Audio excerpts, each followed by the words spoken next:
All right, so I've been recording for 15 minutes now. None of this is going in. Not any of it. All right, so 3, 2, 1, 3, 2, 1, 3, 2, 1, 3, 2, 1. And the only one that's stopping me is me at this point, but I just... All right. Okay. 3, 2, 1. Good evening. Welcome to the Final Fantasy Wiki Podcast.fandom.com. I'm your host, BlueHighwind, and joining me tonight is Technobliterator. Hello. And SomeColorMage. I was trying to remember which color mage you are, but I just can't remember. I'm sorry, SomeColorMage.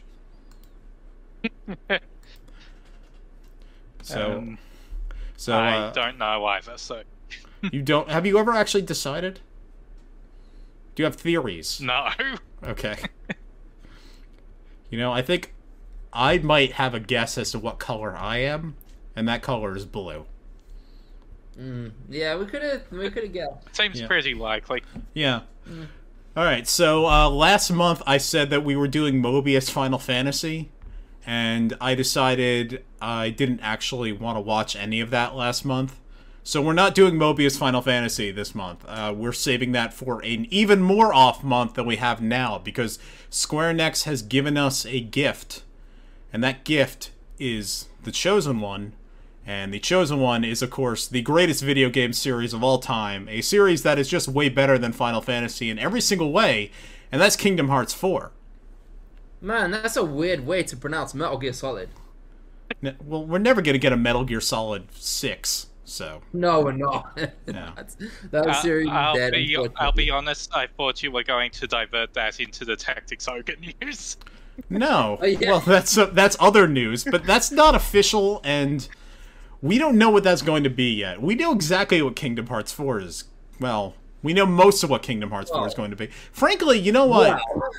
To be Do honest, we ever know what Kingdom Hearts is gonna be? Let's be real. Do we ever know that? Like that's Yeah, gonna we be know what it is. It's light. They said that at the end of the first game. it's also darkness, and it's also souls, and there's multiple of them. There's been at least like 3 across the series. It's whatever the writer wants it to be.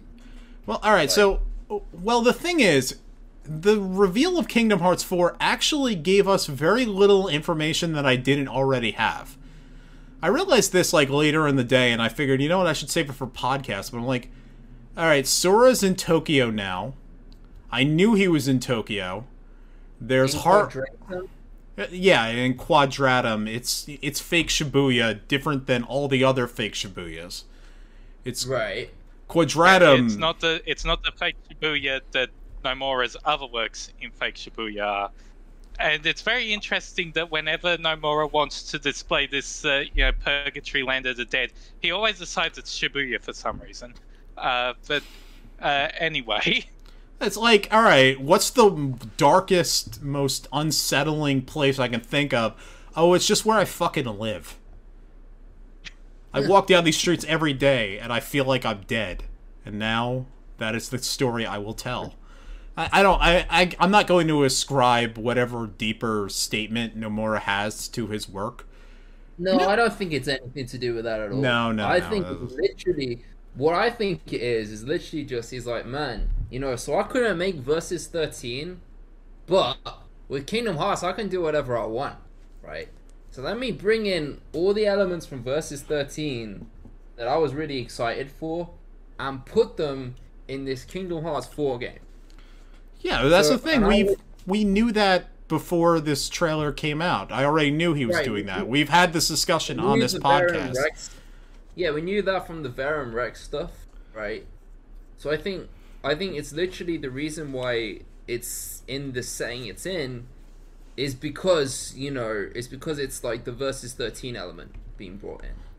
Okay. Now, I think part of it might also be the graphics team showing off, how good we can make Tokyo. Considering that within a day of the reveal, people had already managed to dock Sora, because the place he's living in, that's a real building in Aoyama. Yeah, because they're using Unreal Engine 5, I believe, for this, right? Yes, they are. That trailer was in 4. They're in the process of converting to 5. Right, but like you said, so they're using Unreal Engine 5 for the actual game, right? And Unreal Engine 5 is the one where they're all hyping up, like, man, we can make all these, like, you know, realistic settings. And they had that thing with, like, they had that whole Matrix mini episode that was all done in Unreal Engine 5. And it was, like, this mind-blowing thing. And it was, frankly, the only good thing that came out of the Matrix 4. Oh, right? What? So, come on. Matrix 4 was like 70% of a really good movie and 30% of a just not great movie, but I would give it an easy B-. Okay, fair enough. I can accept that. There's a lot of good ideas in that.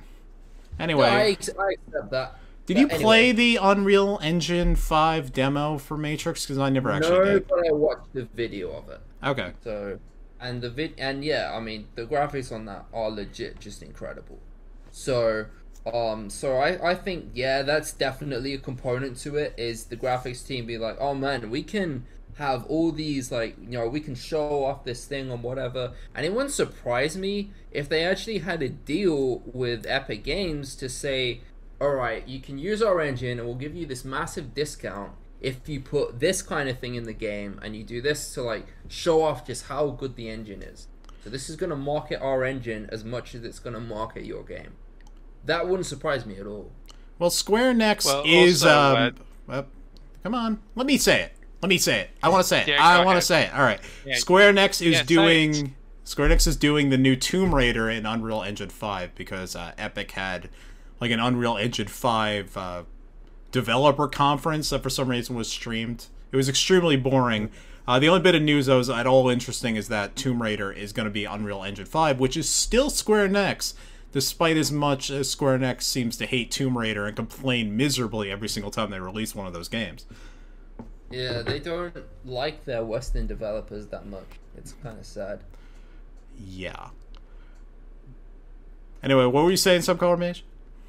Well, Square Enix is one of Epic's closest partners in Japan. Like, the one thing that Square completely fucking itself over with its own engines accomplished was that they were one of the first of the big companies to just nearly completely wash their hands of all that shit and transition to an Unreal and Unity based company. And they basically started becoming the company that was pushing Unreal Engine in Japan. So yeah, while part of all this stuff with Epic is money getting passed around, they have managed to fuck themselves over into becoming really loyal to Epic and Unreal. Yeah, I mean, funny how that works out. I mean, you look at what they were accomplishing before they switched to Unreal Engine, which is the 2010s. It's basically the Final Fantasy XIII trilogy and 15 not yet released, delayed another 3 years. Then they switched to Unreal Engine. They've managed to have a pretty solid pipeline. The Final Fantasy VII Remake is UE4. Final Fantasy 16, that's not switched, right? That's still UE4? I don't know what that is. I'm not sure if it's Unreal at all. Yeah, they have. I don't think they've actually said what they are. Presumably, it is going to be one engine instead of the Frankenstein that is Creative Business Unit 3's other work, 14, which is basically the last remnants of Crystal Tools mixed with whatever else they could get their fucking hands on just to make the thing run. I'm trying to verify it. I think it's Unreal Engine 4 based on a Google search, but I want to find it actually in a wiki page. Why is the Final Fantasy Wiki not on this Google search? Why are we so low? Why does Google hate us? Well, what did you search for? I searched Final Fantasy 16 engine. Well, that's why, because we don't have the engine, because we don't know what the engine is. Alright, when I search Final Fantasy 16, we don't show up on the top page of Google either. Oh, that's a bit... Okay, I'll have to look into that. That's weird. Alright, so Final Fantasy 16 FFWiki is what I have to search in order to find us. Alright. I will bet you I'll bet you 5 gil that it's Unreal Engine 4. I just looked us up. Oh, it's probably Unreal, yeah. 16, and we're above Wikipedia. We're only below the site. What? Like... We don't have it on this page. Yeah. We are garbage. Google is a strange and mysterious beast. No, I mean, our wiki page on Final Fantasy XVI does not say what engine it is. Oh, yeah, I know that, because I don't think they've ever explicitly said anything. It's just guesswork at this point. I could have sworn that this was announced, that it was Unreal Engine 4. No, we're still on the front page for Google. Alright, whatever. What's Final Fantasy XIV run on? Well, they're basically just a mash of anything they could get their hands on. Because 14 1.0, that was Crystal Tools. As you might be able to tell from 13.2 and Lightning Returns, you cannot make an open world game on Crystal Tools. It just does not fucking work. So, no, it doesn't. So when A Realm Reborn was in development, while they did keep parts of 1.0's code base, particularly the netcode, they had to just throw out and get whatever they could do to make it work. I don't even know if what they have could be charitably called an engine. You definitely can't see any copyrights for anything really in there that's engine-like, except for the fact that the game's got Havoc physics for some reason. Yeah. Well, everything probably has a bit of Havoc physics in it at this point. These days, yeah. Yeah. I mean, it's no longer like the top selling point, like, you know, the glorious days of Sonic 2006. Anyway, so we were talking about Kingdom Hearts 4, and we got diverted into engine talk. So Kingdom Hearts 3 runs on UE3, and I'd say that game looks quite good. Kingdom Hearts... I feel like that game looks great. Like, I love the graphics of Kingdom Hearts 3. I don't understand. Like, I was seeing some people say, oh man, it looks so generic, and it looks like whatever. I'm like, motherfucker, it's a Disney game. And it looks like a Disney game. Yeah, it's like some of the most accurate Disney conversion to video games I've ever seen, and like a ton of that is the shader, which is doing one hell of a good job, and I assume that's part of what's making the trailer look so good. Like because they haven't upgraded the engines much yet, so what they're just doing is plugging in the I guess something similar to the settings they had for the final boss of Remind, but tuned to, you know, look better.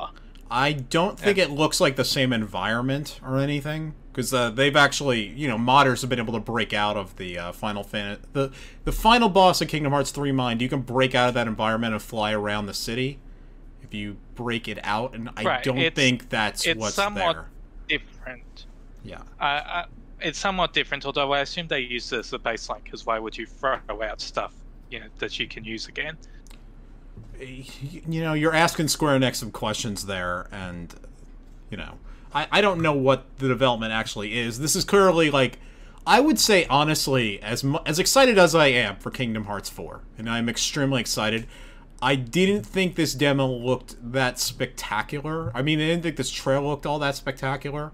Part of it being that there is a kind of sheen of realism that's been put on things.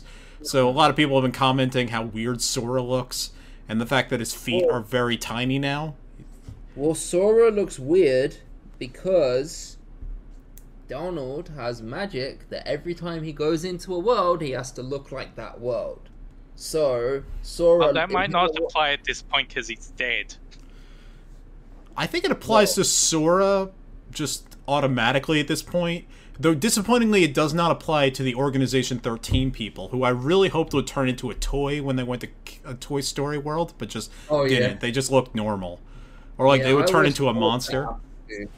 Like, so, my take on Kingdom Hearts 4 is, like, you know, I personally kind of hope it's, like, a soft reset. It is. The reason for that... Okay, good. Right, the reason I say that is just because it's, like, you know... How are you going to expect, like, you know, new people to come into this franchise and then they're like, oh, by the way, you have to do all this homework to understand what the fuck's going on. You know, and that's my only kind of take on that. Oh no! You still need to do all that homework. You still need to know all the shit. No. When I say soft reset, it's Kingdom Hearts 3 ended the Xehanort arc of Kingdom Hearts. Right. This is now the Lost Master arc of Kingdom Hearts. They announced that at the beginning of the trailer. And I'd I wouldn't mind, I wouldn't mind if they do that and it's still technically a continuation from the previous one, but it doesn't have required knowledge for it. So for instance, God of War, God of War, the one on PS4, right? It's a soft reset in the sense that, it's like you don't need any required knowledge from the previous games. Like, it's a new story about Kratos and his son and about them fighting a bunch of Viking gods, right? Or Norse mythology, right? And it does continue from the previous games. It even references them in the story, but it doesn't say, oh, you haven't played God of War 1 to 3 and the 2 PSP games? Yeah, fuck off. Like, that's the problem I had with and the reason why I really loved how Kingdom Hearts 3 did it, and so a lot of people don't agree with me on this, like, I loved how, like, Kingdom Hearts 3 doesn't have none of that story until the very end. Because now I can enjoy the rest of the game, the parts I actually came for, all the different Disney worlds and whatever. And even though the end of it is just, a stream of different cutscenes, I don't understand what the fuck is going on. Like, I don't know any of these people. Like, who the fuck is this motherfucker that just looks like the third clone of Sora? Like, I personally enjoyed how... There's more than 3 clones of Sora. Oh yeah, whatever. But they kept that until, like, the very end, so it's out of my face when I'm just enjoying the Disney worlds and enjoying the fun-ass gummy shit, because I loved it. I loved it in 3. But there's people that disagree with me on that. They're like, oh man, it's bad for pacing, and and I'm just like, shut the fuck up. I don't care about that aspect of the Kingdom Hearts story, man. Like, I enjoyed the fuck out of Kingdom Hearts 3 because they did that. But anyway, that's my take on that. You are foul-mouthed tonight, Technobliterator. It's just like... I'm foul-mouthed all the time. Well, anyway, I do have some bad news for you, because the trailer features Sora waking up in an apartment, and who owns that apartment? It's none other than Strelitzia.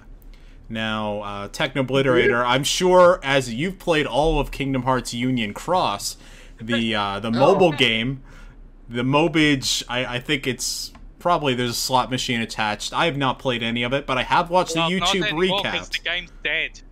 Yeah, it is shut down, but like, you can download the game and it has all of the cutscenes, and I think it was like August or so that they're finally giving it one more update that actually, includes that entire side story about Master Xehanort that they had updated for 3 chapters and then just kind of ignored for the rest of the game's run. Where, speaking of God of War 4, in that version, or that side story, Master Xehanort wakes up in a slightly later era, and a lot of people have Norse names for some reason. They're named after Norse gods. I think there might actually be an Odin or something like that. There's a wizard guy that sure looks like he's Odin. But anyway, to explain who Strelitzia is the little sister of Marluxia. But Marluxia's somebody, which is back when he was called... I know who Marluxia is. Yeah, he's one of Organization 13. He's the graceful assassin. I forget what his real name is. He's Marluxia to me. He always will be. Lorium, whatever. So his little sister got murdered by none other than Ventus, who is possessed by the living embodiment of darkness. Not a person summoning darkness, but darkness itself that has taken on kind of a character in of itself and seems to possess Ventus. Was probably turned into Vanitas. Maybe. It's not sure. Who knows? Who's to say at this point? So, in the world of the dead, Sora is now living in her apartment. And also, it's very important we should... Aoyama. Yes. It's very important we should point out that Versus 13, which said that it was a fantasy based on reality, that was the original tagline, which went nowhere. Nobody knew what that meant, and it was never explained. So now this is the realm of fiction, which has been explained in the Kingdom Hearts rhythm game that you should have played on the Switch. So if you haven't played that, you're already behind because there's key details of what's going on. Riku's going to save Sora, and Kairi is sitting on her ass in this game. She will not be in Kingdom Hearts 4, is my terrible fear. Yes, Techno. Well, I mean, yeah, I mean, just like that's like I said, I mean, I've already done the rant about it, but like, you know, that's just the one thing that I personally like. You know, it's not even so much for me, look, because I know a lot of the history of it. I've gone ahead and read a lot of it. But, you know, if I'm trying to introduce it to, like, you know, someone who's like, hey, man, you'll really love this series. It's called Kingdom Hearts. It's like a mix of Disney games and also an action RPG. It's super fun. And then they're like, great, where should I start? I was like, well, you have to start with the very first one. You have to play game 1, 2, 3, blah, blah, blah, blah, blah. And it's just like, man, that's just, a lot of people, it's just too much for them. But with that said, I am very excited for this game. I think it looks really good. You know, I like how the boss battle looks. Like, I think that look like, you know, it shows they're gonna go for like some really big kind of like epic kind of set pieces, which they started with in Kingdom Hearts 3. They have the Titan fights. They have them in 2 and 1, frankly. Yeah, they do. That's right. They have actually, explicitly confirmed KH2 style reactions are back. Yay! I mean, they didn't quite beat there's that one scene in Kingdom Hearts 2, which is like the most epic part of the game. It's like the 1000 Heartless battle. And I think they tried to top that with 3, but they couldn't quite. But where you fight the giant snake of 1,000,000 shadows? Yeah, that's right. Yeah, that's great. It was great. It wasn't quite as great as the 1000 Heartless battles, but it was really good. And then you summon Ephemer, and then there's the name of a whole bunch of player characters from Kingdom Hearts. Union X, it keeps coming back. I will say, like, you know, there's been some people who are like, oh man, they didn't show any Disney World, so maybe this game doesn't involve Disney at all. Except that it was clearly Hades at the end of that trailer. It was very clearly Hades. That is his Japanese voice actor speaking, and also just the general color change is very obviously Hades. They're not gonna cut Disney out of this Disney-owned product. Yeah, they're not. You will never escape the inclusion of Hercules in a Kingdom Hearts game. It happened once, and it shall never happen again. Which one doesn't have Hercules? Dream Drop Distance. That one sucked. Don't worry. Yeah. Do you know what they're gonna do? They're gonna use this as their way of marketing Disney Plus or whatever. They're gonna say, oh, you see all these films that you get to be in the world of? Yeah, now you can go watch all of them. Right? That's what they're gonna do. They're not gonna say, oh, there's no Disney in this Disney game. Like, you know, I mean, but anyway, like, yeah, so I'm excited for it. And a wish list for Disney Worlds in this. My wish list would be we have to discuss a thing with Disney Worlds. There's a rumor. Okay. Have you heard the rumor?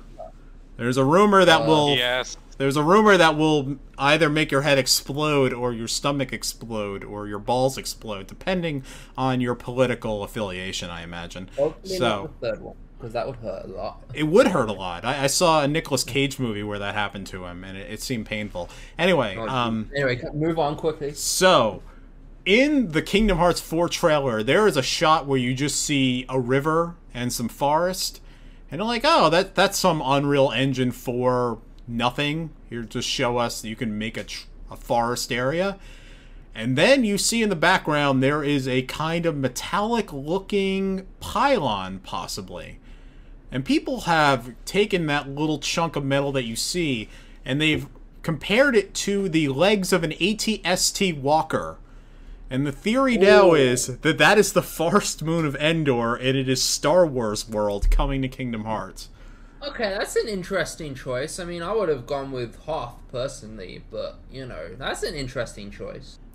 Yes. Well, if they did that, they'd probably be trying to one up the Pirates of the Caribbean worlds and have you travel between several Star Wars planets if they were doing that. Yeah, but the only thing with that is just like, if they're gonna go with Star Wars, I just don't understand why you'd start with Return of the Jedi. That's a good movie. Oh, it is a great movie. Like, nothing against it. It's just a weird one to start with, because it's like, where do you go from there? Like, it's like, okay, how, like, in Kingdom Hearts 5, are we gonna have to go all the way to the sequels? Like, if you start with the end of the original trilogy, there's just a weird place to go from that chronologically. That's the only, that's like, how I'm thinking of it anyway, but... Do you know how many Star Wars movies there are now? Well, I mean, there's 9 mainline ones in the Skywalker saga, but yeah, there's a lot. So, they could make a Rogue One movie, they could make a Solo movie, they could, like, there's a lot of places they could go with it. But yeah, I mean, I just think Return of the Jedi is just an interesting choice to start with. That's the only thing I'm thinking of. Like, I got it. I got it. All right. Techno, I figured it out. I'm sorry. I have to interrupt you. Because Return of the Jedi is the perfect place to start, because there were 2 sequels to Return of the Jedi in the mid-'80s made for television. It was The Ewok Adventure in 1984 and Ewoks The Battle for Endor in 1985, as well as a 2D animated series called Ewoks. So you can go and fully invest in Ewoks, and that's your Kingdom Hearts way through. Well, okay. Interesting choice, but... Episode 4 has a sequel to it called Star Wars: The Holiday Special. Yes, we don't talk about. I love the Holiday Special. That's the perfect, that's the perfect place for Sora to show up. Children today, he likes Christmas, Joel. Children today are clamoring for Art Carney. That is what Zoomers want. They want Art Carney.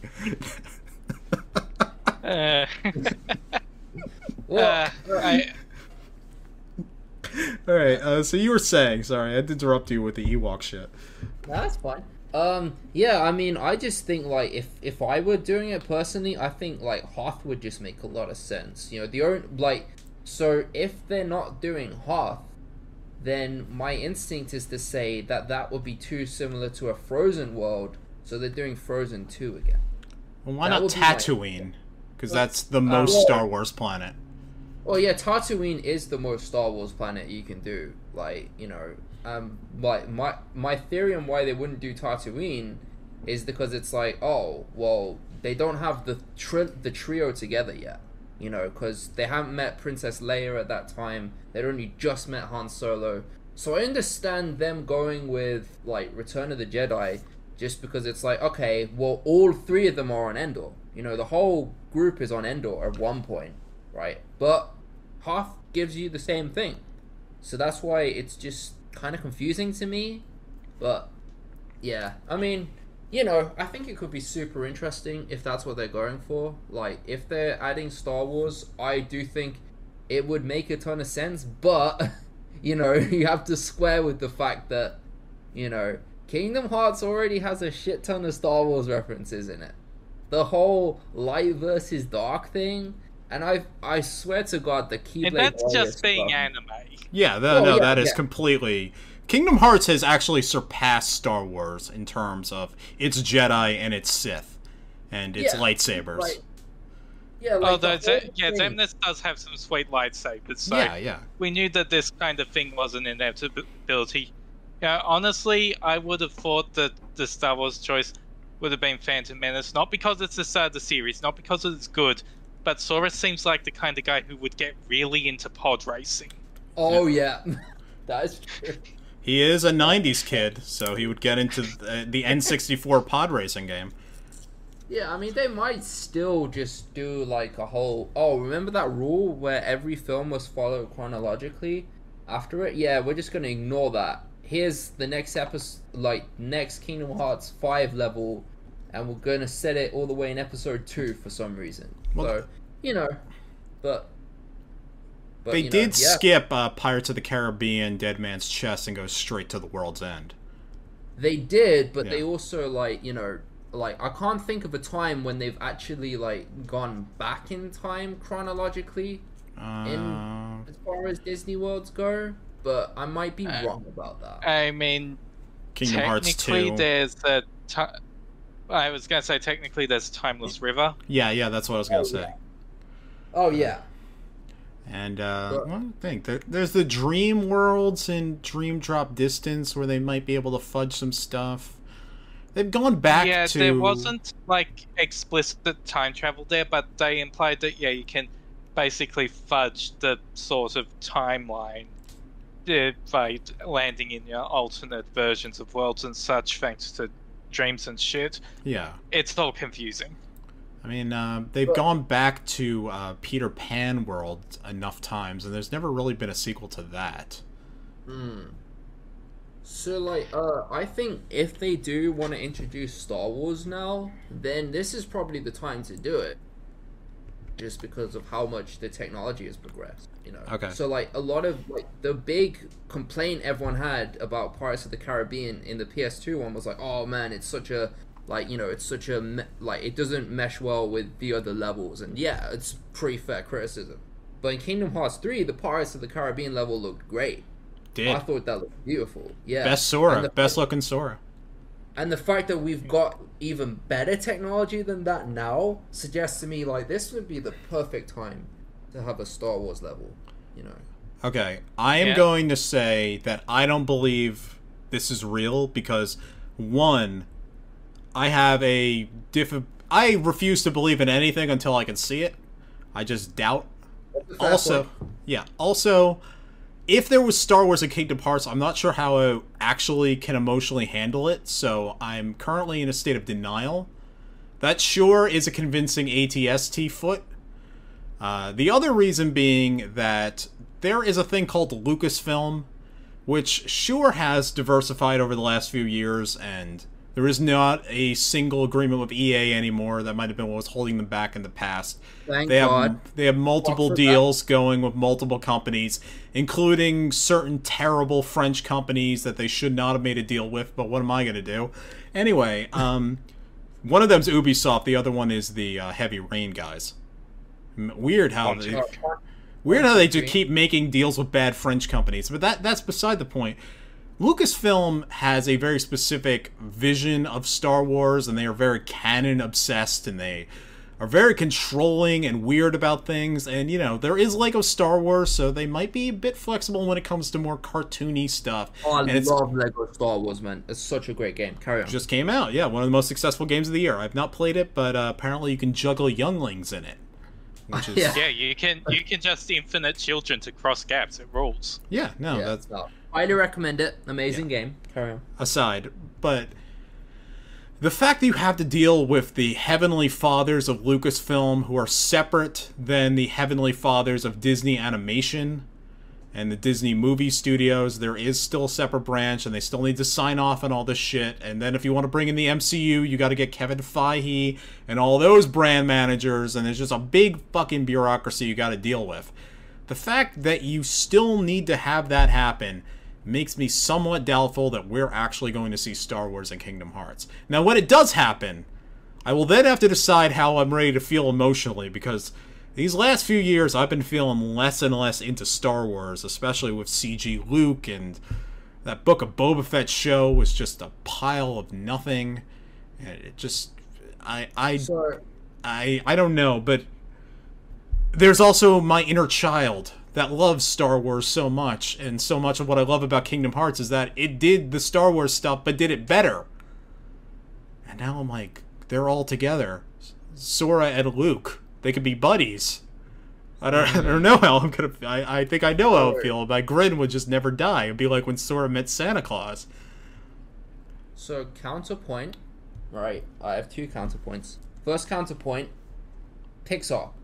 You know, so what you were saying about, oh, well, they have to deal with a different entity from Disney Animation, they already have to do that with Pixar, and they were able to do that. That is actually part of why I don't think this is happening just yet.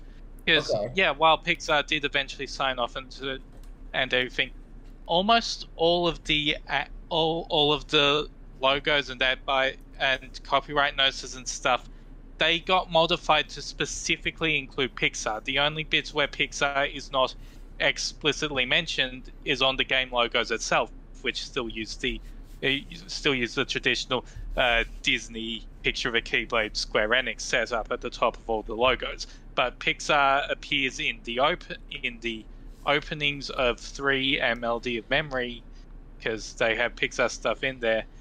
Basically, I think if there were other parts of the company currently involved other than whatever they call the current main studio, Walt Disney Animation or something. Yes. I think if that were the case, they would already have that in the copyright notices.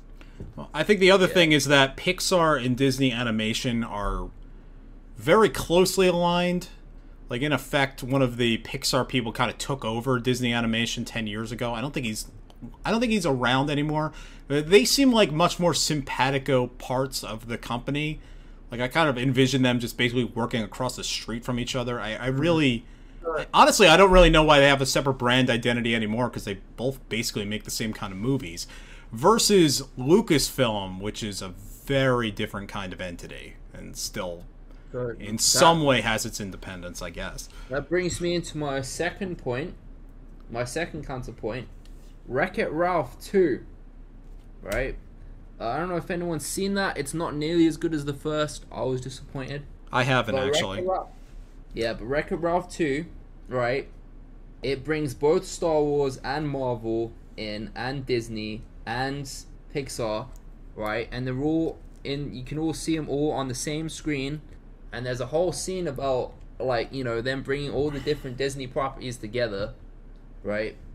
So there's a precedent for it. Yeah, but that's still in-house. This is Square Enix. They're not part of the Disney umbrella as of the time of this recording, because we'll post this at the end of the month. For all I know, Disney will buy all of fucking Square Enix on me. Yeah, fair point.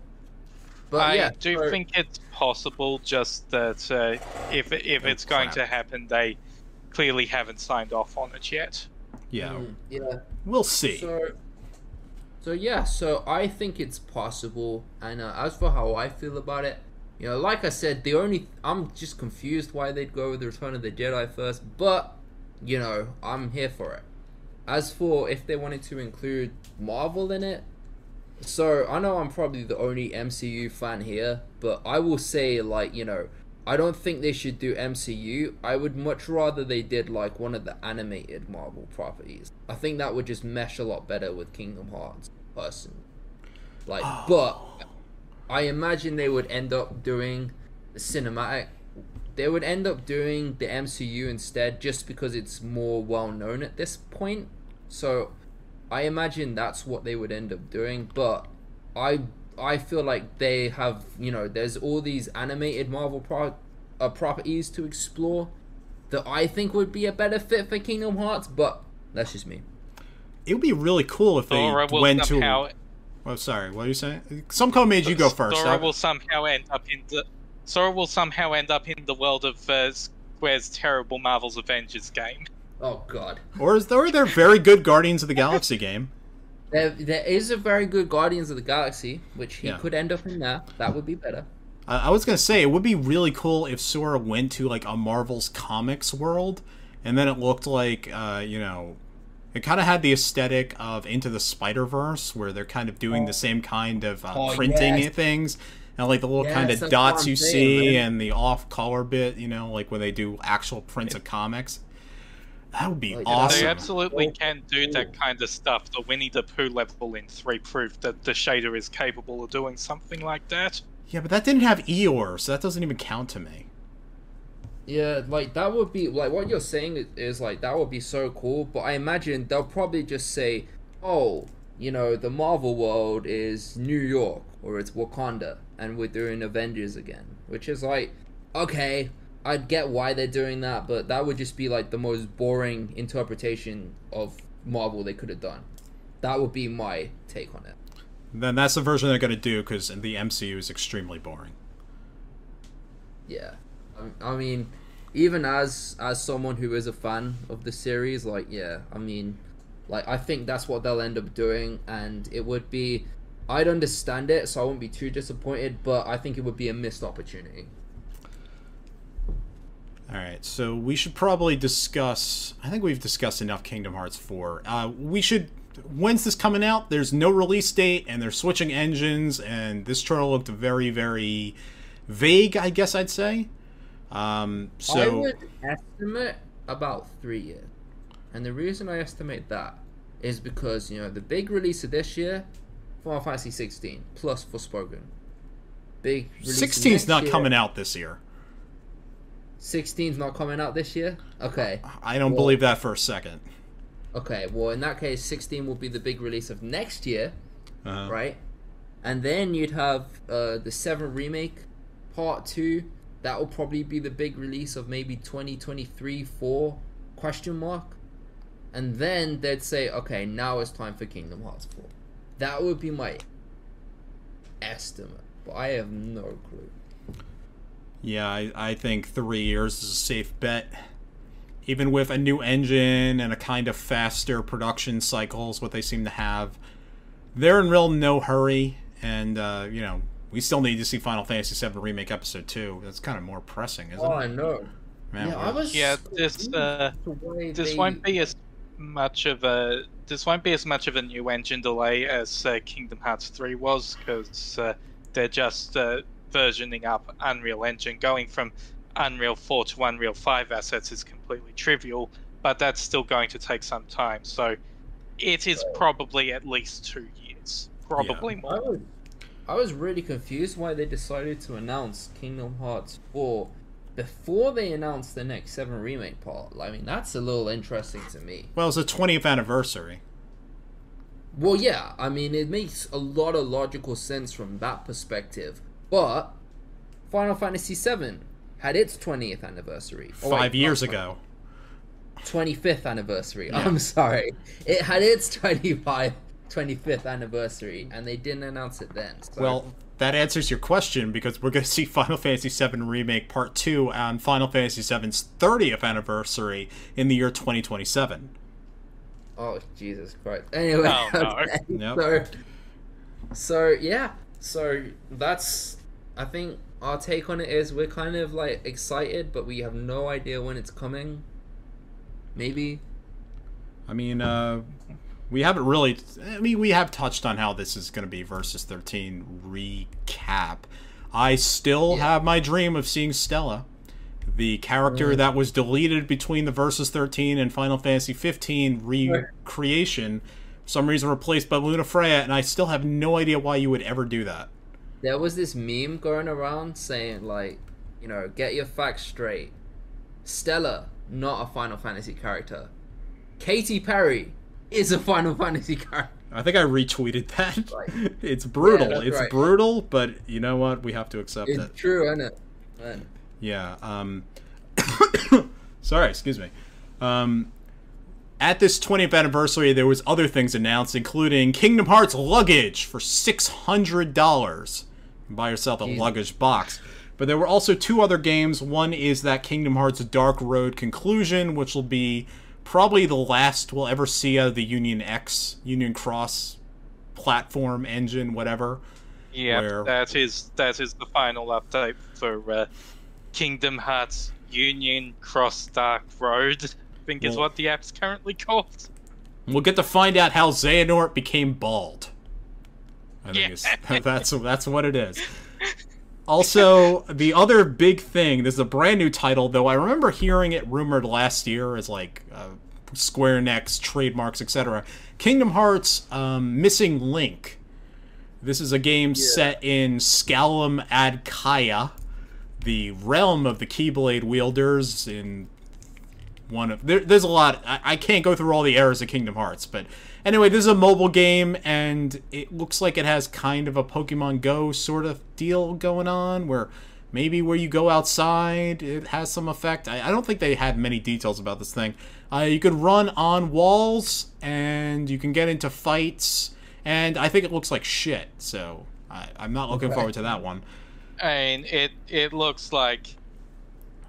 Well, it looks like they've improved their gacha trash gameplay over Union Cross, but it's still very blatantly gacha trash. Well, why would I want to play Kingdom Hearts on my phone? That just sounds like not fun. Like, I know the phone can do it. I just hate playing video games on my phone. And also, it's going to be a slot machine connected to a video game. Or it's going to be a video game that's pretending to be a game when really is a slot machine, which means I don't want anything to do with it. I'll just watch the recaps on YouTube. There's very good channels that will help you out with that sort of thing. Don't actually play that game. Try to make Square Enix release real Kingdom Hearts games, not slot machines. Anyway. Yeah, clearly the most interesting reveal on that from Kingdom Hearts 4 that wasn't Kingdom Hearts 4 was that Nomura snuck a message into like one of his anniversary messages. Oh yeah, I forgot this. And it took people nearly a week to decode because like there was an X just hanging around between paragraphs in this message, and like if you drew an X on the message in the right place, it revealed that this secret message that said that the guy who was doing the narration in the Missing Links in Kingdom Hearts 4's trailers was the dude who shows up at the end of Union Cross wearing a hat on top of his hood. It's a guy named Sigurd. As I mentioned, there's a lot of Norse stuff going on. Nomura apparently just saw The Northman starring Alexander Skarsgård in theaters now. Great movie. You should go check it out. So he's filled... Yeah. I don't remember who Sigurd is, to be honest. Like, I didn't remember that. But apparently he's the guy that's narrating at some point. So, there's that. Wasn't there Kingdom Hearts at Coachella? Yeah. Yep, there was. That's right. They had Utada was at Coachella and she sang the song? That's right, yeah. All right. Best Coachella since they had the Tupac hologram. But yeah, I mean, Danny Elfman, holy shit. That dude looked great. And he's like as old as my grandma. He looked like the bouncer. That's how young he looked. Ooh. Damn. Yeah. You should look up these pictures of Danny Elfman shirtless at Coachella, because it is unbelievable. Anyway, and he was shirtless. Yes, he was shirtless. Yeah. So we are a Final Fantasy Wiki podcast. Yes, I was just about to say that. We've spoken for roughly an hour now about things that are not Final Fantasy and only tangentially related.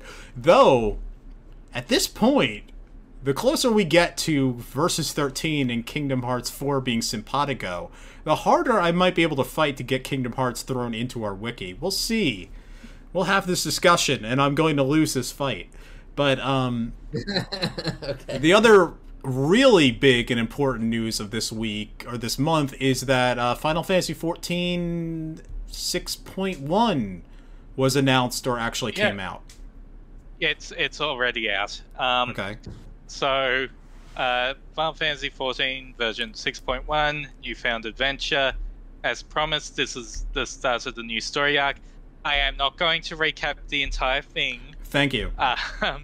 Yeah. But basically, they're hinting very much directly that the story is going to go towards finding a way into and exploring the void, and looking for the last of Midgardsorm's children who have entered the plot, because she disappeared millennia ago. It got swallowed by the void. Maybe she's still alive because the void's fucking weird. We're gonna probably go look for her, and yeah. So wait, I know where she is. SomeColorMage, I know where she is. Where? Shibuya. It all comes back there. Yes, sure. 7.0, we're going to Shibuya. Yep, it all goes back there. Nier went there, Chrono Cross went there, Kingdom Hearts went there. It all goes back to Shibuya. But anyway, that's not what's really fun about 6.1, because the game has managed to shoot itself in several new and exciting ways over the past couple of weeks. So first of all, because I'll do the one that's just funny first. So they added this thing called adventurer plates, and basically they're updated versions of player search info, and they have custom portraits. Oh, I've seen this. You might be able to guess what has happened with the custom portraits, because it turns out with good knowledge of how to crop things, you can make things look very, very horny. Well, it's just all butt pictures, isn't it? Yeah, there's all butt pictures. There is the one really impressive one where the guy managed to crop things exactly while wielding his weapon to make it look like he's jacking off. That's charming. That's wholesome. A really good one. And eventually, the game's GMs started cracking down on this. They're explicitly saying, well, this game is rated for over 16 in most of the planet, 12 plus in Germany, Australia, and New Zealand. You cannot do sexy poses all over the place where everyone can see them. We are going to delete those if you keep doing them. Yeah. And I was actually surprised about the 12 plus rating in Australia. And it turns out they're right. It's PG in Australia for some reason. I have no idea how the fuck they managed to get that. Well, that's more PG-13 if it's 12 plus, but still, you know. Well, technically, in Australia, PG is more 8 plus. Okay. I would say that, you know, possibly 12-year-olds can handle butts, but I will also say that these are player character butts. So you're kind of adding a really weird dimension in the sociality of the game. So, yeah, probably you shouldn't have people just showing off their butts. There's enough horny happening in that game already. Also, yeah, they care less about the 2B pants because, you know, they added that to the game. They know exactly what they're doing. And more about the fact that people were cropping themselves to make it look like they were giving blowjobs and such. So they have Mel Vieira. Like, how... It's extremely horny. Yeah. So that's the first thing that has gone so wrong. The other thing, housing. Yep. So I think a lot of people know about this. So patch 6.1 added the new housing district in Ishgard.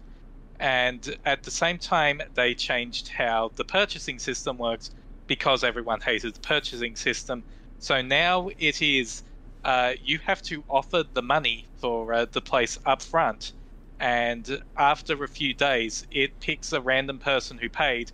They get to have the house, everyone else gets a refund. Simple enough, right? Yep.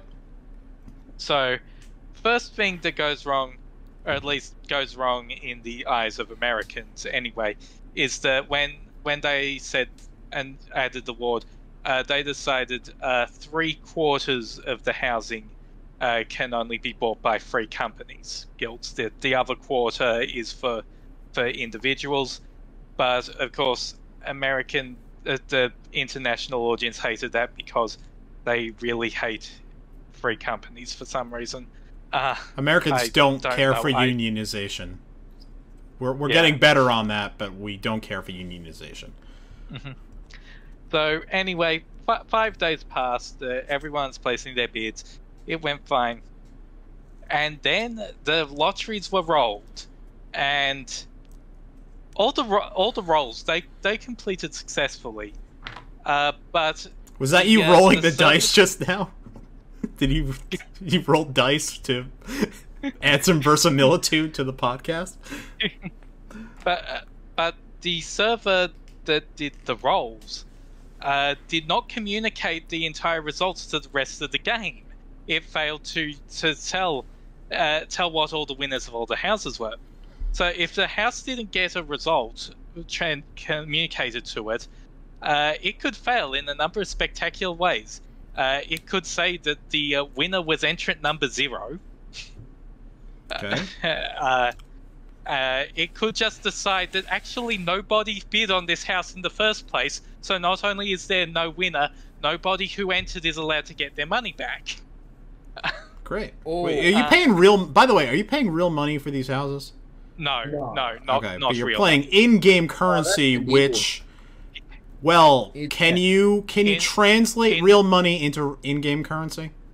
It's illegal. No, this isn't World of Warcraft. You cannot trade real money for in-game money, but it goes up to housing costs go up to like 50 million gil. Okay. I thought that was illegal. Like, you just straight up couldn't do it. But well, in 14, yeah, in World of Warcraft, they added a way to do that a few years ago. Oh, jeez. All right. Oh yeah, this is the gold farmer controversy. The Chinese gold farmer, infamous figure from 15 years ago of pretty racist hatred of online communities in the West. Anyway, that's a whole other. Let's not get into that. Yeah, let's go from that. So of course everything erupted into chaos because a majority of these houses just weren't fucking working. And nobody could actually claim the houses that they're supposed to have won and whatever. And like, they're still trying to fix the problem today. This is the 25th of April that we're recording on. They've finally figured out what the issue is. They're currently testing a fix. Although tomorrow, which is the next patch day for 6.11, they still don't have the fix done yet. So what they're doing tomorrow is that they're just disabling the purchasing system entirely. So if you have one and haven't bothered checking because of all this chaos, you will not be able to actually confirm that you've bought the house until the system is fixed. Okay. The entire thing is just one constant shit show. Which I get to point and laugh at people because I won the house that my FC bid on. Oh, you have a house? Yeah. Oh, you are a landowner. What was that, Techno? Is it the same FC I used to be in, like, way back in the day? No, I moved to Materia, the Australian servers. Oh, okay.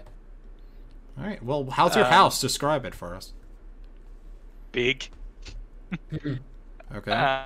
Is it a McMansion? I mean, we haven't done much with it yet, but we got one of the slots that was by the hot spring in the Ishgard housing district, which was pretty easy to get on the Australian servers because, frankly, we got more houses than people could conceivably buy on the Australian servers. Are you the guy that owns 95 houses right now and people hate? No. Okay. No. I mean, it is possible to buy up an entire ward of housing if you know what you're doing, but I could not afford enough accounts to do that. Okay, SomeColorMage, I have another question for you since you own a house now.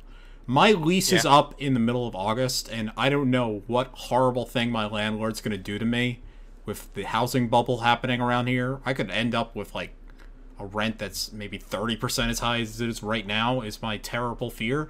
Can I live in your Final Fantasy XIV house? You can try. Okay. So, while I bring in real-world housing, what I find incredible about this story is the fact that this is a video game, and all these houses are completely imaginary, and it is running... It's not running on nothing, because there is digital, energy going in and producing these houses, so that it's not technically infinite. We've not completely defeated scarcity. However, the level of scarcity that they have artificially created for this is simply remarkable, and it's impressive just how well they've managed to, without even attempting to, recreate all the problems of housing in the real world. Including the fact that it seems like they need much more, higher density home building. They gotta change the fucking zoning laws in Final Fantasy XIV. You gotta go and start talking to your city council and start making some serious changes. For all I know, there's redlining going on. Redlining, I mean. Fucking Christ. This is awful. I hate everything. I hate everything about this story. Yeah, they have tried to fix it multiple times. There just doesn't seem to be any fix that works with the housing system that they created, because obviously the reason they did it in the first place was just to save on storage space. If they had unlimited housing, then every single account and character needs more save data for their housing information, shit like that, which they already have enough problems with just the stuff that's saving the stuff that's immediately on your character. And like, you can tell why they did it, but also it clearly does not work. What if apartment buildings? They have those. With affordable rent. Some of them have managed to fill up on the larger servers. Wow. Alright. What if, Actually, I have no ideas beyond that. Just build really big apartment buildings. That's my only solution to housing crisis. What if public transportation? What if a global revolution against capitalism? What if we did that? Do you think that would solve the housing crisis? That one might work. Okay. That one might work. Okay. I was going to say 14 has public transportation. It's just the Aether thingies. Right? The thing that lets you walk. It already has that. Alright, so they don't have that problem going for it. But they do have the problem of housing, which is interesting considering that Facebook is investing so heavily in trying to recreate the real world and assuming they're going to build this glorious fantasy where everyone can have everything they could possibly have in VR. Except, you know, there's a housing crisis in Final Fantasy XIV right now without VR, any of the bullshit bells and whistles and fucking NFT shit. Which, oh my god, wait until Square Enix NFT houses Final Fantasy XIV. There's your nightmare scenario. Oh, Jesus. Imagine. Okay. It's not even that far out of the realm of possibility. It's not, no, that's the thing. Thankfully, while Matsuda cannot shut the fuck up about NFTs in games, Yoshida has already ruled that out for Final Fantasy XIV. I guess the one positive is that Final Fantasy XIV is now running on, like, 10-year-old code. And it seems like that game just barely works anymore. It is like, you know, Final Fantasy XIV actually is. You know, in my walkthroughs, the boss battle templates? Yeah, if you actually look at that horrible spaghetti code that I repurposed from like 6 different directions, and nobody after I left the wiki trying to recreate that code was ever able to do it properly. It was just always a disaster every time. That's what Final Fantasy XIV is. That is definitely an accurate representation. Yeah. It is amazing how 14 several of 14's bugs appears to be because it just tries to move too much data at once. Like a lot of this inventory and per character stuff, the problem is they already save so often, like it saves every few seconds, that they just cannot fit any more save data in there. They've got to piece off things into things that can be accessed and saved whenever the player just directly wants to access them. And it's just a continuing mess. Yep. And like, it's amazing that the game works as well as it does. Although 6.1 has been very amazing for bugs. There is one nasty one that makes it effectively impossible for 2 bards to be in the same party, which is allegedly one of the bugs that they're fixing tomorrow. Wait, 2 what in the same party? Bards. Oh, bards, sorry, your accent. Yeah. I thought you said 2 buds. And I'm like, I can't be in a party with my buddies? That sucks. Anyway. Because, like, the bard moveset, you basically cycle through several songs which give various buffs and also change how you play a little bit. And in 6.1, they changed one of those songs so that the button you press for it turns into the button for an attack that you can only use while playing that song. Except instead of checking if the player is playing that song, it checked if any bard in the party is playing that song. So if there are multiple bards, the second one of them presses that song, the other one gets locked out of it. And just completely breaks how they play. From my wiki editing days, I know exactly what they did wrong. They forgot to put a /div. You got to make sure all your divs end with a /div. It's very important in HTML and media wiki, frankly. We have 6.1 came out. Do they have a roadmap on 6.2 and if there's going to be a 6.3? They're normally about 2. Oh yeah, they've already got the whole thing at least partially mapped out, but they have included plans of what they want to include at the bare minimum for everything up to 6.5, which would be the end of Endwalker. Okay. And there's things including an overall graphical update. They're expanding the single player dungeon stuff, which was introduced in Shadowbringers. They're bringing that to the entirety of the main story. They've already included that up to the fight against the Ultima weapon in A Realm Reborn, and just going to add more and more of that every patch until they've filled up. Let's see, what is in tomorrow? Is there anything tomorrow other than minor fix? Oh, I think tomorrow might be the patch that they're introducing the next ultimate difficulty fight, which is basically the an entire story arc crammed into a 15-minute fight that is also designed just to fuck with the players as hard as possible. Okay. So the next ultimate fight is based on just the story of Heavensward. I think we've got everything they've revealed detailed out on the wiki page for Endwalker, because there is a lot of it. They're still going for a major patch every 4 months now. So next big one will be in August, I guess. So Final Fantasy XIV 7.0 we should expect in like 2024 then? It's either 23 or 24, yeah. So late 23, early 24. I'm guessing probably 2024 is the gap between the final patch of an expansion, and the next expansion is generally larger than the gap between patches, and like Endwalker came out early December, so do we have any other Final Fantasy XIV check-ins, or should we go to the news? Just go to the rest of the news. I don't think there's much else. We forgot the most important thing with Final Fantasy XIV. The most important thing. You can eat eggs now.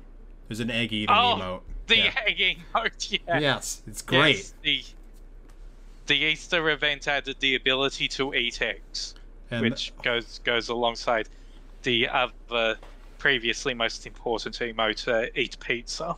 Well, the guy in the little picture on the FFWiki tweet about it, I guess it's like an icon you select. He's so happy eating this egg. He is just having the time of his life eating this egg.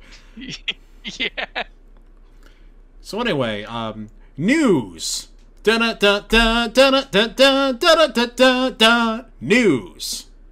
That's our new news thing, by the way.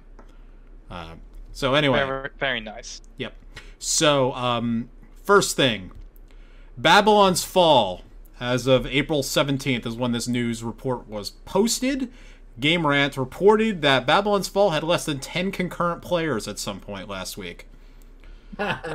So that is our check-in on Babylon's Fall. We will continue to update you on this story as it develops. Well, I wonder how long that game's gonna last at this point. What a mess of a game. What a fucking mess. Anyway. Well, I can't believe a collaboration with Nier Automata couldn't save it. Yeah, exactly. Yeah. Final Fantasy XV. Remember that game? Well, yeah, it was a game. The world of Ignis has not ended just yet, which I thought they lived in Eos, didn't they, in Final Fantasy XV? Ignis? I don't know. That's the Twitter account that posted. Isn't Ignis one of the characters? Ignis is one of the characters. What the fuck? Yeah, maybe that's the fucking nerd. Maybe that's just whoever Twitter account I'm reading this for, because there's a new Final Fantasy XV game. It's called Final Fantasy XV War for Eos, whatever. Eos, that's right. That sounds right. Yeah, it's developed by Machine Zone, the guys that made that Final Fantasy XV New Empire thing. Which is just Evony except Final Fantasy XV, which remarkably I think still exists, even though nobody plays Evony anymore. I can't imagine who's still doing that. But this is going to be a, quote, strategy game where you create your empire, which is inexplicable to me because that's not what Final Fantasy XV is about, even remotely. So that has released in certain Southeast Asian territories. That's going to be a mobile game. I don't know if that's ever coming out worldwide. This is probably the last time I'm ever going to talk about this game. We're never going to touch it. Next thing, there is a Grand Saga crossover with Final Fantasy XV. Are you fans of Grand Saga? Never heard of it. Neither have I. It's a Korean MMO. Seems fairly unsuccessful is the other thing. I was just looking around on like Reddit talk, like what the hell is this thing? No one seems to like this thing. So I don't know, maybe Final Fantasy XV is just what it needs. Beloved game, Final Fantasy XV, crossing over with beloved game, Grand Saga. Alright. My note for Kingdom Hearts 4 is Sora showed feet. So we can move past that note. I already have the talk about the Final Fantasy XIV lottery. We've gone over that. This is something big.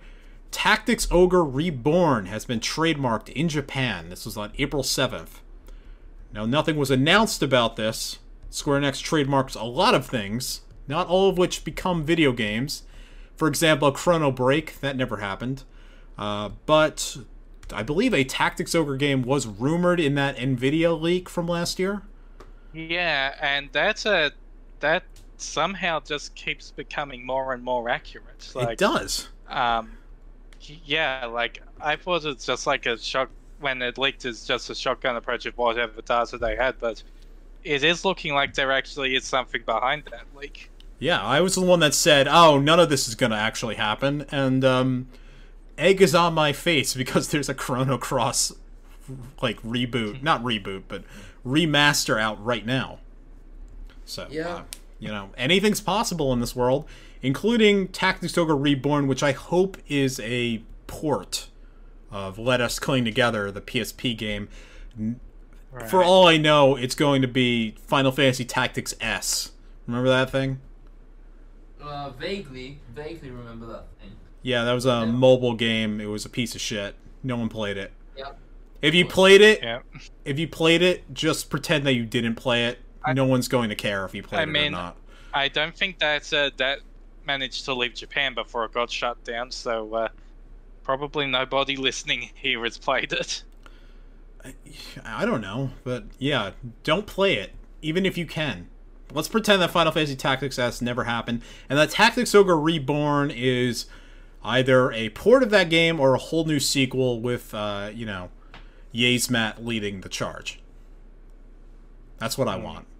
Because I still have $20 in a Kickstarter campaign for a game called Unsung's Story, which supposedly had Matsuno working on it. And I still get emails from those fucking people like 10 years later with their latest updates. And the game cannot look more like a piece of shit. But, yeah. Well, at this point, you know what? Tactics gamers, we are eating. We had triangle strategy. We're getting that deal field thing. It's good times. Hopefully, we can get a Tactics Ogre game again. And this... I really want to play triangle strategy. You should play triangle strategy. It's a great game. There's salt in it. Yeah, I will. I will after I finish Lego Star Wars and then Horizon Forbidden West. Yeah. I should probably play Elden Ring. Got triangle strategy on even further back burner than I had it before, because I have failed to follow my own advice regarding preparing for Xenoblade 3 and have started playing the first game again. You're not gonna finish! There's no way you're gonna finish in time. That game comes out in July. It's 120 hours long. Or something. Even if you mainline it, it's like 80 hours.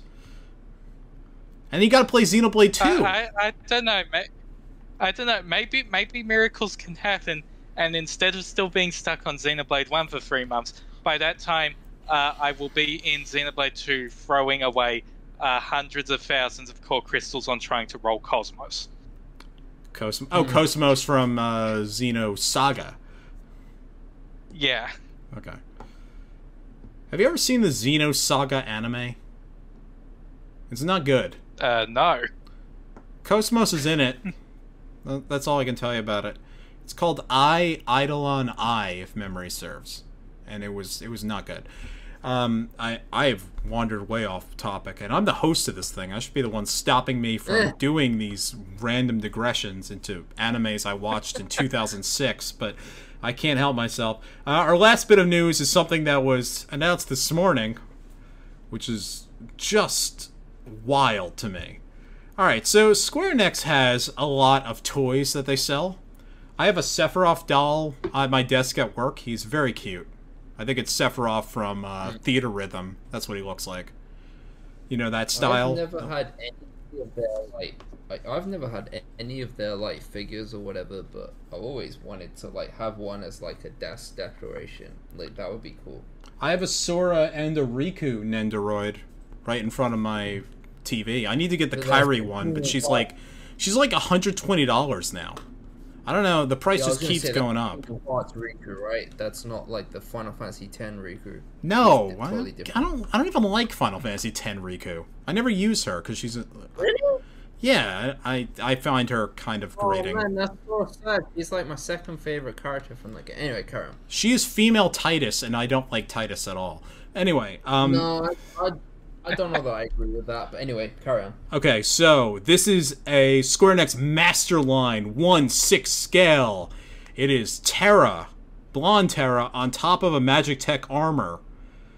And Magitech armor are 25 feet tall, so I have... This thing could be enormous. This thing could be 3 feet. Wait, what? 1/6 scale? 1/6 scale. Oh, that's what this says on this tweet, yeah. Yeah, I don't know how big this thing is. There's a picture of him. There's a picture of a mono next to it. 2 or 3 feet. Yeah. Fucking hell. There's a picture of a mono next to it, and it looks like it's smaller than. It looks like he's smaller than the thing because he's sitting down on the table that it's on. But it looks huge. It's almost as tall as an actual human being. But anyway, it's a couple foot shorter than that. But yeah. Anyway. Well. Alright, so you all know the price already because it's been discussed on the Discord, so I'll just go and say it. It's $11,000. Yep. 1,485,000 yen, which translates to roughly $11,000, depending on the exchange rate today. Yeah, I love Final Fantasy VI, but I don't know that I love it that much. Yeah. I mean, motherfucker. They could have built a car, a Final Fantasy VI car, and it would only be moderately more expensive than this thing is. My car... They're also apparently only making 600 of these things, which, considering how big it is, makes sense. It does. Right. This thing might actually have more equity. It might be more valuable than my car that I drive is right now. No, it is more valuable than what I drive. Yeah. I know, because I only bought it a couple years ago. I was doing some math in my head. I was thinking, how much money have I spent on video games in my entire life? If I add up everything, all the releases, let's say I buy 10 games per console, I bought 5 consoles, and I wasn't able to determine, I think I guessed that I probably spent $9,000 across my entire life on video game shit. Something like that, 8,000 or 9,000, just a rough guess. This thing would be more expensive than all the money I have spent on video games in my entire life. All the shit. Add it up. About right. It's probably the same. God, this thing is it's $16,000. Yeah, it's Australian dollars, you mean, right? Yeah, I just plugged it into the price converter. 1,485,000 yen is currently in Australian dollars $16,001.18. The one thing I will say about this thing, I'd much rather I'd much rather they charge a stupid amount of money for something we can actually have, like an actual physical product that you can have and put in your room somewhere, than a fucking NFT. That's the one. Oh, it's only 11.5 grand in America. That's much more affordable. Yeah. No, I'm kind of. I think I've hit my limit at this. Like, it's very cool. You have collectible items, but this is obscene. The sheer size, like, it would be extremely cool to see at, like, a museum. If we ever get to build our Final Fantasy Wiki museum in real life, which will never happen, but let's say it existed, it'd be cool to have this thing that people could go look at. But to purchase? What kind of person has this much money and expendable income and is stupid enough to spend it on? And not to mention the fact that companies doing this is like, I understand you're exploiting the super rich, disgustingly rich, but still. Like I said, there are people that buy NFTs, so I don't think this is that. God! I'm watching the video now, and wow, Amano does look smaller than the fucking statue. He does. He's dwarfed by the thing. Also, it's blonde Terra, which is just wrong. It should be teal-haired color Terra. Her hair is blue, or green. Yeah, it's not blonde. I don't like it. If I had a stupid amount of money, then I wouldn't mind getting this. But like, even still, I'm never gonna have like that much money. And where would you put it in your house? It's so big. Where would you fit it? I'd never have that much money and be like, man, I could either put this more towards like my retirement savings, or I can buy this stupid fucking like scale, like 1/6 scale figure from like that I can't even, like you said, like there's not even like a good place to put it as like a house decoration. I just can't imagine someone being like, man, I really have a use for this shit. No, like, no one should buy this thing. I don't think it should be a product that's on sale. I think it's absolutely obscene. Anyway, actually, Techno. Sorry, Techno. You simp for Aerith, right? Not Terra. No, wrong girl. Tifa. That's it. Tifa. There we go. Yes. All right. Let's say it's $11,000 1/6 scale Tifa on top of, let's say, the Proud Cloud from the end of Final Fantasy VII. Does that change the calculus for you? No, it doesn't. Okay. I mean, I'll tell you the one instance I could imagine purchasing something like this. If I have if I own like an office building or something like that, or like I'm like the CEO of a company and we need to put up an office decoration, then I can see myself saying, alright, here's our office decoration. I cannot see myself saying, I'm gonna put this in my house. Like, that's like the one thing I can think of as like, oh yeah, this is like a business expense and it's to make the office look nicer. Or like you said, like a museum kind of thing. Yeah. I think of this as like a personal item. I don't know if I could fit that thing through my front door. That's the other question. Yeah. You have to tear down your house to get it inside of your house. We know how tall it is. Like, we know how tall it is, but how wide is it? Like, because I imagine it's... Yeah, I imagine it can't fit through most front doors. You know what? But also, just to avoid damage, the packaging is going to be huge with a ton of bubble crap and shoved into it, isn't it? For $11,000, Amano should personally deliver it to you in the back of a pickup truck. Yeah. Yeah, I could see that, maybe. And then he should kiss you on the lips. and then run away like Bugs Bunny. Anyway. So I think that's the end of the news, right? Do we have any other news?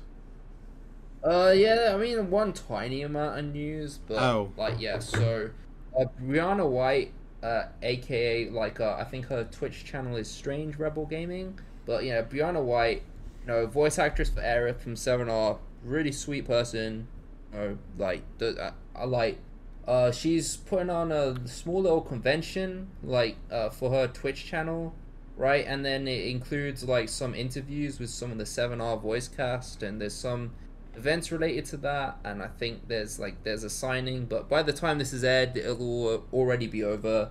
But yeah, that's a thing, so there's interviews you can check out there, but yeah, you know, so that's like a tiny piece of news that's somewhat Final Fantasy related. I thought you simped for Tifa, not Aerith.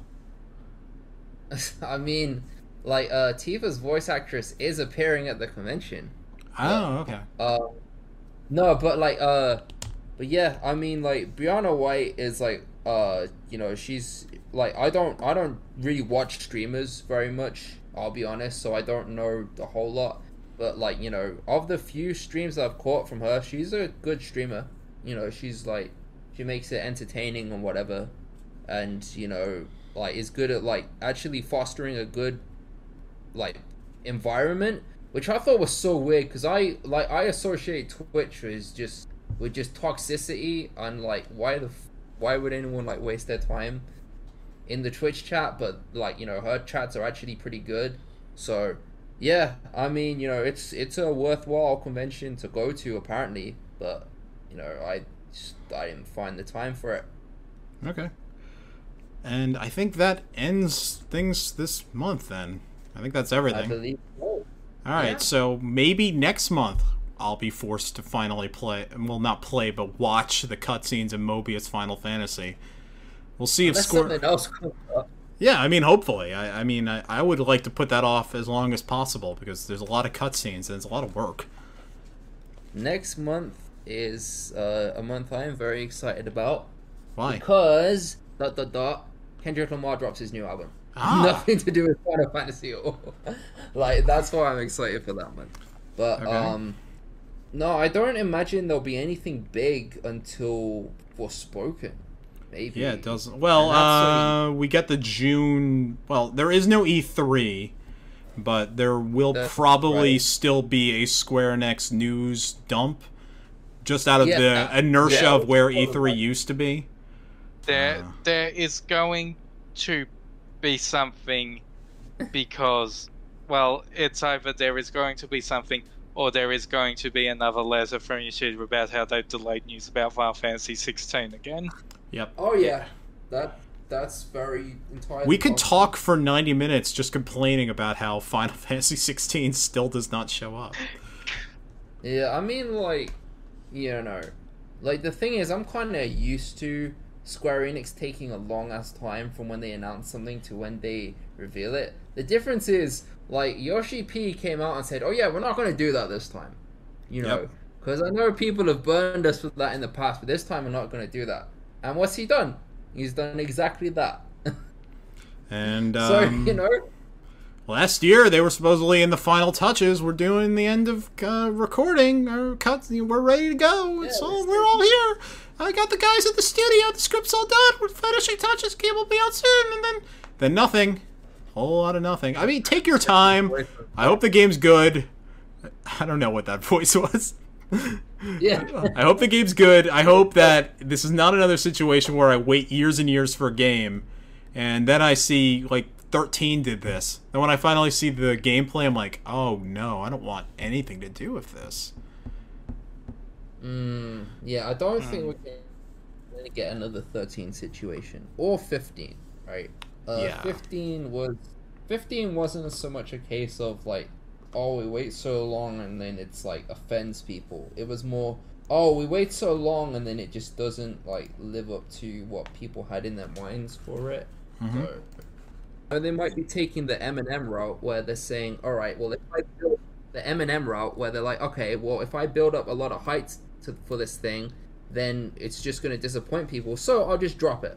You know, that's what like after like his Eminem the rapper, not the delicious chocolate candy. Eminem the rapper, that's right. Okay. Yeah, he made an album that got panned, and he was like, okay, well, after this, I'm never going to build up hype for an album ever again. I'm just going to drop it. So they might be doing that here, where they're saying, okay, we're not going to hype people up for years and years and years just for a game to not be that good. So we're just going to release the game.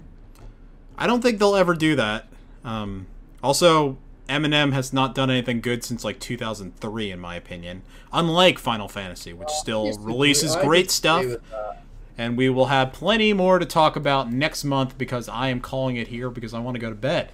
So anyway, I'm BlueHighwind. I produce and talk on this podcast. All imperfections are part of my master design. This is all avant-garde, the new era of podcasting. I'm innovating right now. This is not incompetence or laziness. This is all how it's supposed to be. The wiki is at finalfantasy.wiki. God damn it, I actually don't know it. Oh my god. I had it. finalfantasy.fandom.com is where you can find our wiki and all the various information you need. It is the greatest Final Fantasy wiki on the internet and probably the only one that you ever need to think about. Podcast music is La Montaña de los Jovenes. La Montana de los Caballos Jovenes, which is the Mount Koltz theme from Final Fantasy VI. It was made by XPRTNovice on the Balance and Ruin OC Remix album. Thank you for letting us use that thing. And I used to end these podcasts with a quote from the Final Fantasy series, but I didn't think to find one, so I don't have one. So we're just going to end on me talking like that. So, thank you for listening. Thank you, everyone, for tuning in. We will see you next time. In May.